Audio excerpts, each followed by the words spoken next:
Hello, good morning sa tanan nga nagkabati nining akong programa karon niya nasabta. Nagkabalik na punta sa atong serbisyo. Salamat kayo nining nakong o kaluoy sa Ginoo nga bisan tuod luyo sa atong mga kabisi, luyo sa atong mga trabaho, ang Ginoo mangita gyud og pamaagi nga mahibaliktan niining iyang ang pagtuon sa iyang pulong. Tuod ay kumusta di ay ko sa akong mga amigo nga naa sa Luzon o sa Visayas o sa Mindanao pod. Salamat kayo sa inyong mga pagsuportar sa pag-ampo nining akong service. May tungod sa pulong sa Ginoo nga kini makapadayon gyud pag-ayo og usab sa atong mga amigo usab diha sa nagkalain-laing suok sa kalibutan. I hope nga naamo karon sa mga maayong panglawas. Now siguro di na nato ni siya to tas-on kining atong introduction karon na ato dayon ni siyang pagasugdan.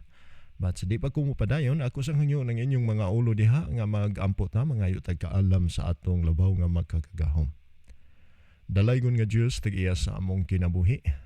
Among gipasalamatan pag-usab ang dakong gugma o grasya nga ikaw naghatag ka namo og tsansa karon sa pagpabalik sa pagtuon sa imong pulong.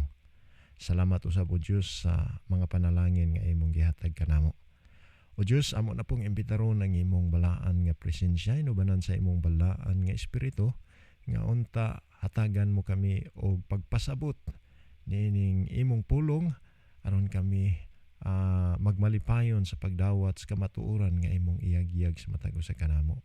Salamat o Diyos sa pagtubag, pagdawat nimo sa among mga pagampo o inubanan sa among mga kaluyahon o sa ngalan ni Ginoong Hesus nga among bugtong manluluwas.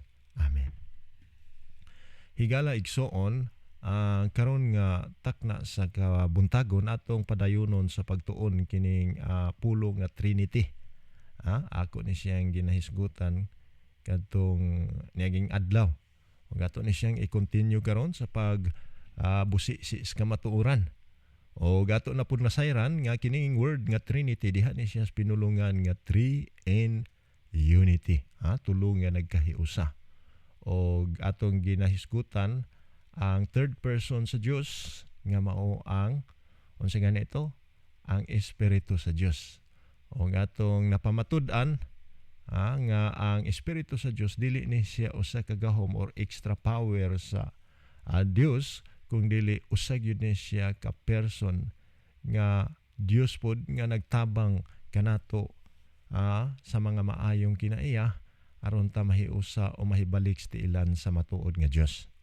O karon pod nga takna sa kabuntagon ato pong pagahisgutan kining second person sa Dios nga mao ang iyang kaugalingong pulong. Mao ni siya atong hatagan sa pagtagad nining takna sa kabuntagon karon kining second person sa Dios. Now before nato ni siya hisgutan, before nato ni siya busisiun ang kamatuoran, ato sang ilhon kung tagadiin kini siya. Tagadiin kining pulong sa Dios. Where did he come from? Mao ni siya ang pangutana karon. Unya ang ikaduhang pangutana, who was he?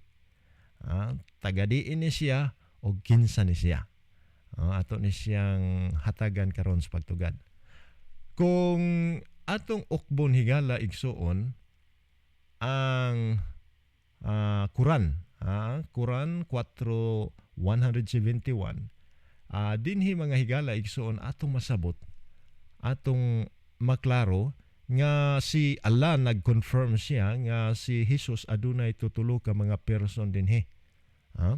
Tutulo ka mga person. Ang una mao si Rasul, unya ang ikaduha mao si Kalimatullah, o ang ikatulo mao si Roh. So mao ni siya ang tulo ka person ni Kristo nga gi-confirm ni Allah. O kung atong tan-awon kining second person ni Kristo nga mao si Kalimatullah, nga mao ang pulong matupapulong ni Allah. Dili ni siya gikan sa kalibutan kung dili gikan sa taas. Kung imong padayunon din is pagbasa, nag-ingon siya which he bestowed Unsa man ning word nga bistod sa Arabic nga pulong, sa Arabic nga pulong ni siya gitawag ni siya mga higala igsoon og gitawag ni siya og alkaha nga buot pasabot sa alkaha sa hubad nga English gitawag na siya og coming from above, o gikan sa langit. O tukma ni ang giingon sa balaan nga kasulatan mga higala igsoon nga si Kristo gikan sa langit. Juan 6:38 nag-ingon siya, "For I have come down from heaven, not to do my will but to do the will of Him who sent me." So klaro tataw nga si Ginoong Hesus nagikan sa taas nga mianhi dinhi sa kalibutan. Og kini si Ginoong Hesus ato nang nasabot nahibaluan nga kini si Kristo mao gyud siya ang pulong. Og tungod kay kini si Kristo gikan sa langit, naani siya gingharian dito sa langit mga higala igsoon. Kung atong basahon ang Juan 18:36 nag-ingon siya dinhi, "Jesus answered, my kingdom is not an earthly kingdom." So imong masabot dinhi nga ang gingharian sa Ginoo, ang gingharian ni Ginoong Hesus wala dinhi sa kalibutan kundi ang iyang gingharian tuwa dito sa langit. So doon na ni siya gingharian. Doon na ni siya gingharian. Kung naa siya gingharian, laktod nga pagkasulti, hari ni siya kay naa man siya gingharian. So hari ni siya mga higala igsoon. Mao na nga atong nasayran nahibaluan nga ang gingharian dito sa langit, unya ang hari dito mao ang Dios. So maklaro o masabot nato dinhi even do wa pay klaro nga ebidensya, wa pa gyud ingon nga sulid nga ebidensya, pero ato ni siyang dugangan og pagpasabot mga higala igsoon kung tinuod ba ning akong gipamulong nga kini si Kristo Dios ni siya, kay naa man siya gingharian. Muna nga ato ni siyang okbon kining Juan 1:14.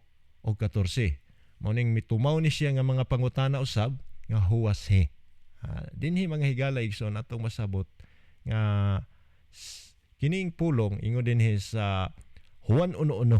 Juan 1:1 nag-ingon siya, "In the beginning was the Word, and the Word was with God, and the Word was God." So sa sinugdanan kuno maong pulong, onya ang pulong uban sa Dios. Uban sa Dios ang pulong mga higala igsoon. Sama gud sa tao nga ang tao dunay pulong siya. Ang akong pulong uban nako. Pero wa ni magpasabot mga higala igsoon nga lahi ko. Lahi ko, usa lang ko, pero ako ni siyang pulong. Mao pud ang Ginoo, sa Dios lamang mga higala igsoon ang pulong niya, pwede niyang himuon nga mosiparet kay Almighty man siya.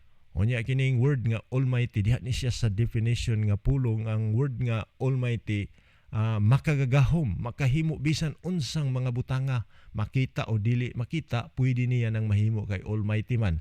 Pero sa tao lang, di gyud ni siya pwedeng mahimo tungod kay tao man ta. Ang atong pulong di man pwedeng mosiparet. Pero sa Dios mga higala igsoon pwede niya nang masiparet. Pwede niya nga ang iyang pulong himuon niya og kaugalingong person pod. Mao sa Ginoo pwede niya na. Ang yawa di pwede makahimo. Pwede na makahimo sa Ginoo. Og atong nasayran nga kining pulong nga uban sa Dios og ang pulong Dios.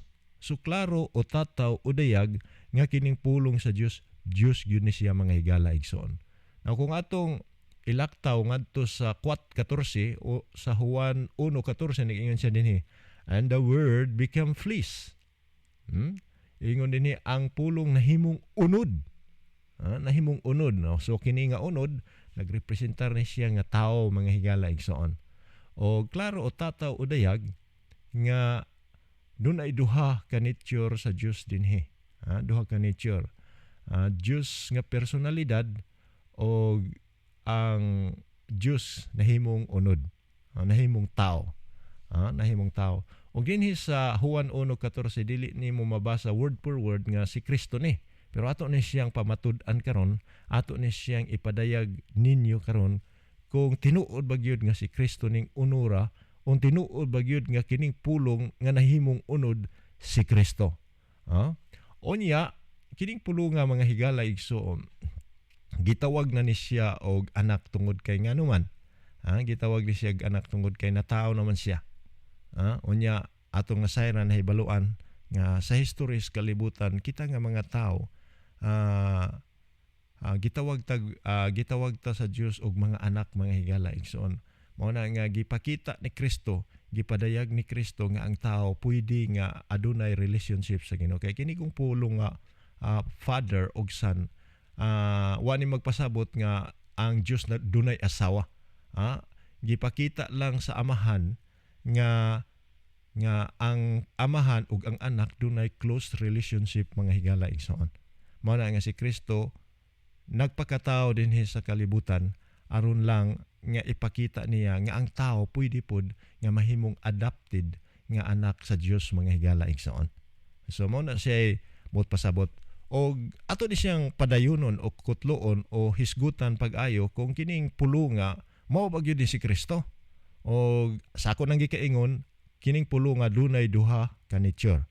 So now ato ni siyang hinahinayon sa pag utingkay kining Juan 1:14. Dinhi sa Juan 1:14 mga higala igsoon dunay 5 ka mga butang aron sa pag-ila, aron sa pag-identity nga kining pulong nga nahimong unod si Kristo gyud ni. Kung atong unahon pagbasa ning una nag-ingon siya dinhi made his dwell among us. No? Mihiusa kanato. Ato po na siyang mabasa sa Mateo 1:23 atong nasayran nga si Kristo mihiusa kanato o walay lain nga padayag niini nga gikan sa langit nga nakighiusa sa tao kun dili si Kristo lang. Onya ang ikaduha, we have seen his glory. O nakita nato ang iyang unsa man himaya. 2 Corinto 4:6, Pilipos 2:9-11. O walay lain nga nakahimo nga nagpakita sa himaya niya nga gikan sa Dios kundi si Kristo lamang. Onya kining ikaduha, the glory of the one. No? Ang himaya sa usa lamang. Atong nasayran nga ang Salmo nagpamatuod nga walay lain nga naghatag og walay lain nga naay himaya kundi ang Dios lamang. Unya giangkon ni Kristo nga siya dunay himaya pod sa Juan 17:5. O ang ikaduha, only son who came from the Father. So siya lamang nga anak nga nagikan sa amahan. Walain nga nagikan sa amahan si Kristo lamang. Ato nang mabasa sa 2 Juan 3. Unya ang ikalima, full of grace and truth, puno sa grasya o kamatuuran. Ato nang mabasa sa Juan 1:17. Unya walain nga naghawid ni ining grasya o kamatuoran si Kristo lamang mga higala igsoon. Therefore kining 5 ka statement dinhi nga nasulat diha sa 1 Juan o diha sa Juan 1:14 nga kining pulo nga nahimong unod nga Dios pod mao gyud ni si Kristo. Mao nang atong makonclude, atong mapamatud-an nga kini siya mao ni si Kristo. Onya kini si Kristo tungod kay nahimo ni siyang tao mga higala igsoon. Nahimo ni siyang tao lagtod nga pagkasulti doon na ni siya inahan. Doon na ni siya inahan og atong nasayran nga kini si Kristo ang iyang inahan mao si Maria. O kini si Maria usa ni siya ka birhen nga babaye. Ang katingalahan kay virgin unja wa pa mahilabtis lalaki pero nagbuntis ni siya mga higala igsoon. Unya adunay tagna sa Isaias 7:14 nga adunay babay kuno nga magkabdos. Unya magkabdos og lalaki nga bata nga paganganlan og Emmanuel. Now katumanan ni siya sa tagna usab katumanan ni siya mga higala igsoon sa nasulat sa Mateo 1:18-23 nga ingon dinhi, behold, the virgin shall be with child and shall bring forth a son and they shall call his name Emmanuel. So natuman ang tagna ni Apostol Isaias o prophet Isaias nga adunay babay nga magkabdos o kana siya nga babay nga magkabdos mao na siya si Maria nga iyang anak mao si Kristo. Og tungod kay si Kristo na tao laktod kapag kasulti doon na ni siya birthplace mga higala igsoon. So nataw ni siya diha sa Bethlehem, sa Judea. Ato ni siyang mabasa sa Mateo 1:6. O kini siya natuman. Tagna ni siya ni Mika nga atong mabasa sa Mika 5:2 nga adunay tagna ni Mika nga adunay ruler sa Israel nga walay katapusan siya. Walay katapusan, magdala siya sa everlasting. Nga bang walay katapusan nga mataw kuno diha sa Judea nga lugar nga gitawag Bethlehem, o walay matod pa ang katumanan niini mao si Kristo, mga higala igsoon. Unya tungod kay nataw ni siya, o nahimo ni siyang usa ka bata na tao. Sa Lucas 2:40-52, magtubo ang iyang physically. Unya magtubo ang iyang intellectually, unya magtubo ang iyang socially, unya usab ang iyang spiritually. So 100% nga kini si Kristo, mga higala igsoon, nga mao ang pulong sa Dios nga nahimong unod, tao ni siya 100%. O ngani kung atong ukbon ang Mateo 4:2, gibati og kagutom. Unya kung ukbon nato ang Mateo 8:24, Lucas 22:44, natulog. Unya gihuyasan. Unya kung atong ukbon ang Juan 4:6 city, miinom og tubig. Unya Juan 19:28-43, matod pa giuhaw og namatay pod. Unya sa Lucas 24:39-43, Juan 20:27-29, Acts 10:41, human sa iyang pagkamatay nabanhaw siya. Unya mikaon, unya miinom, unya nakighiusa sa mga matod pa mga followers ni Kristo nga mao ang iyang mga apostoles. Unya nakita, nagpakita pa sa iyang scars, unya nagpahika pa sa iyang lawas. Mao na siya, mga higala igsoon. Klaro tataog dayag nga kini si Kristo 100% nga usa ka tao. Og sa panahon nga nahimo ni siyang tao, iyang gihukas ang iyang pagka-Diyos. Pilipos 2:6-8, sama ba sa tao nga dunay baro, unya hubuon nimo kung hugaw na. Mao na nga ang tao god kung mo makakita sa dagways Ginoo, mamatay man god, kay anak man gyud ang tao tungod sa atong sala. Unya ang Dios wa man ay sala. Mao na nga gihukas niya ang iyang pagka-Dios, unya iyang gigamit ang iyang pagkatao, mga higala igsoon. O walay duha-duha, walay ukon-ukon, kini si Kristo usa ni siya ka Dios, usa-usab ka tao 100% nga Dios, 100% pud nga usa ka tao. O kini mapamatud-an ni mga higala igsoon nga Dios gyud siya.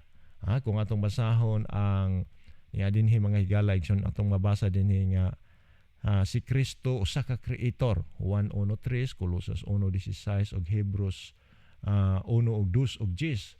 Onya ato pud ang mabasa sa Daang Testamento nga ang Dios creator po, Genesis 1:1, Salmo 102 ug 25 ug Isaias 44:24. Onya si Kristo pod, mga higala igsoon, He is the first and the last. Revelation 17:14 ug Revelation 22:13. Ato po na siyang mabasa sa Daang Testamento nga ang Diyos, Isaias 44:6, siya mao ang sinugdanan og katapusan. Onya kini si Kristo pod, mga higala igsoon, Juan 8:58, Colosas 1:17, Hebrehanon 1 ug 11 ug 12 ug 13. Daghan kayog mga teksto, eternal ni siya, mga higala igsoon. Og ang Dios pod eternal pod, kung atong basahon sa Salmo 90 ug 2. Daghay mga teksto niya na di na lamang ako basahon. Onya kini si Kristo, sumala pa sa 1 Timoteo 6:15 ug Revelation 17:14, Lord of Lords. Onya sa Deuteronomio 10:17 ug Salmo 136 ug 3, ang Dios pod Lord of Lords. Onya kini si Kristo, mga higala igsoon, sa Juan 5:22, Acts 17:31, usa ni siya ka maghuhukom sa mga tao. Unya ang Dios pod maghuhukom pod, Salmo 94:2. Onya kini si Kristo, gitawag ni siya Savior sa kalibutan, ingon din ni Savior of the world, no salvation apart from him. So manluluwas siya sa kalibutan. Juan 4:42, kamo na lang may basa diha sa mga verses mga higala igsoon aron dili ta madugay. Onya si Kristo redeemers ni siya. Tito 2:14, redeemer ni siya sa mga sala sa mga tao nga nakasala. Unya si Kristo, Jesus has divine glory. Doon na ni siya divine glory sa iyang pagka-personalidad. Onya si Kristo gisimba, Hebrehanon 1:6. Onya kini si Kristo ampuan nato ni siya. Onya mutubag ni sa atong mga pag-ampo. Juan 14:14, Roma 10:12, 13, 1 Corinto 2 o 2 Corinto 12:8-9. So doon ay mga verses ni o gato pong nasayran nga sa daang testamento walay lain natong ampuan kundi ang Diyos lamang. Salmos 86:5 ug 8, Isaiah 55:6. Doon ay mga verses ni ini mga higala igsoon. O kini klaro o tataw o dayag nga kini si Kristo usa ni siya ka personalidad nga Dios nga makagagahom aron sa pagpadayag sa gugma sa Dios. O ngani sa dinhi pa siya sa kalibutan mga higala igsoon. Kung atong basahon ang Juan 30:33, dinhi masabot nato nga dunay duha ka klase sa mga Hudiyo. Ang kini nga mga Hudiyo mga higala igsoon, dunay mga Hudiyo nga supak sa Dios nga maos Kristo, ug doon apoy mga Hudiyo nga mga followers ni Kristo nga mituo nga si Kristo Dios. Mao pud ni sa atong mga panahon karon nga dunay mga tawo karon nga dili mo tuo, dili mo uyon nga si Kristo Dios. O di nato na sila ikatinga kay daan pa na sa unang panahon doon na mga tao nga sama ni ana og mga prinsipyo. O gani atong masabot dinhi nga tungod sa frustrated ni Kristo usahay mga higala igsoon, usahay iya nagyong giangkon nga siya usa sa Dios. O gani dinhi iyang giingon nga and I and my Father are one. So dinhi wa di magpasabot mga higala igsoon nga si Kristo usa ka amahan, unya ang amahan si Kristo. Ang context dinhi imong masabot nga si Kristo iyang giangkon nga siya usa ka Dios. Kung imong basahon ang kinatibuk-an ngani mitubag ang mga Hudiyo dinhi nag-ingon siya dinhi, for which those works do you stone me? The Jew answered him and saying, for a good work we stone thee not. Dili ka namo batuon tungod sa mga maayong butang nga imong gibuhat kundi but for blasphemy, and because that thou being a man makes thyself God. So ang point din ni Kristo, pag-ingon ni Kristo I and my Father are one, wa ni magpasabot nga ang amahan si Kristo na, onya wa ni magpasabot pod nga si Kristo ang amahan, kundi ang point ni Kristo dinhi nga siya ug ang amahan usa sila diha sa pagka-Dios. Mao na ibuot kipasabot og nasabtan sa mga Hudiyo nga si Kristo ni blim o miangkon siya nga usa lamang siya ka Dios sama sa amahan. Mao nang nasuko ang mga Hudiyo kay blasphemy daw kuno na.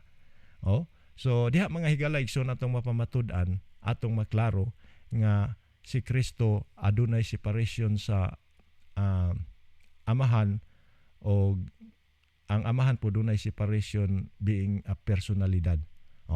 O dinhi sa 2 Corinto 3:14 mga higala igsoon atong maklaro nga dunay tutulo ka mga persona dinhi. So nag-ingon dinhi, may the grace of the Lord Jesus Christ, kini ang grasya ni Kristo, onya the love of God, unya ang gugma sa Dios, and the fellowship of the Holy Spirit, ang panagkahiusa sa Holy Spirit mga igsoon. So dinhi tataw o klaro o dayag nga dunay tutulog nga mga persona nga dunay lain-lain nga mga buluhaton apan usa og tumong og tuyo alang sa kaayuhan sa tao. Mao na nga ayaw usiki mga higala igsoon kining grasyas Ginoo kay kining grasya ni Kristo nga iyang buluhaton sa pagpadayag niya sa matuod nga Dios nga tuag langit. O kining grasya niya makaayo gyud ni sa tao. O ngani kung atong basahon kining Roma 9:5 dinhi atong masabot nga si Kristo usa gyud ka matuod nga Dios. Onya sa Tito 2:13 aduna tay group, aduna tay paglaom o kini siya paglaom nga makuha nato diha ni Ginoong Hesus. Kay siya man ang manluluwas, onya siya ang magiya kanato ngadto sa kaayuhan. Mabitaw nga ang Juan 3:15 nag-ingon siya dinhi mga higala igsoon that everyone who believes in him have eternal life. Pagkanindot mga higala igsoon nga ang pagtuo ni Kristo, ang pagdawat ni Kristo, ang pag-akseptar ni Kristo ingon nga personal nga Dios mga higala igsoon, maghatod ka nato sa kinabuhing walay katapusan. Mo na nakanindot og way duha-duha ni nga si Kristo usa ka matuod nga Dios nga nagpadayag sa gugma sa matuod nga Dios nga tuag langit. Mao na nga ang 1 Juan 5:20 nag-ingon siya dinhi, Jesus Christ.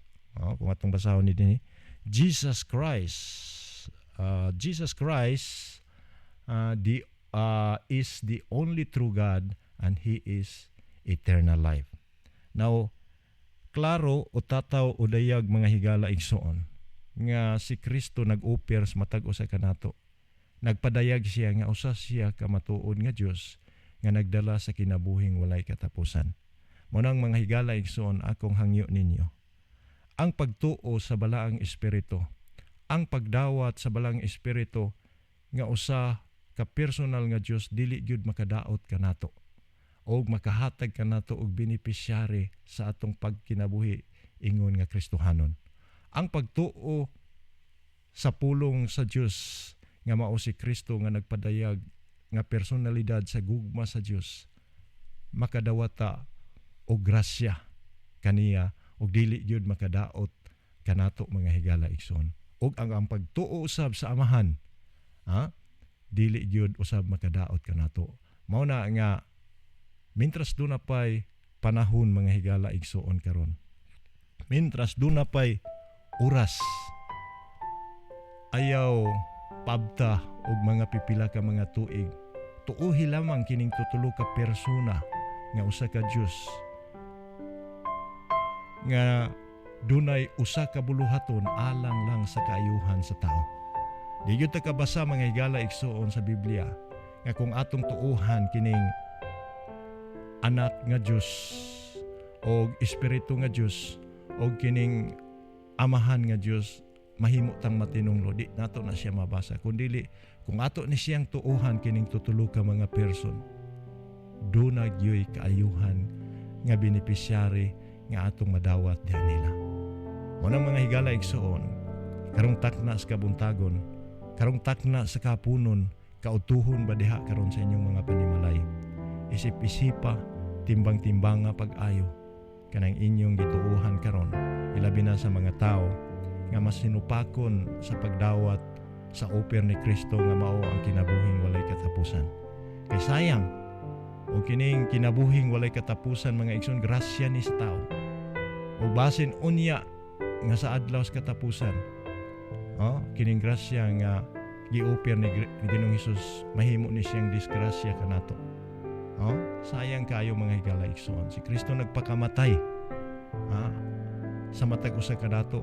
Nag-antos siya physically, nag-suffer siya mentally, emotionally. Tutulo ka mga butang ang iyang ginaantos aron lamang makailata sa gugma sa Dios nga gipadayag niya diha sa iyang anak mga higala igsoon.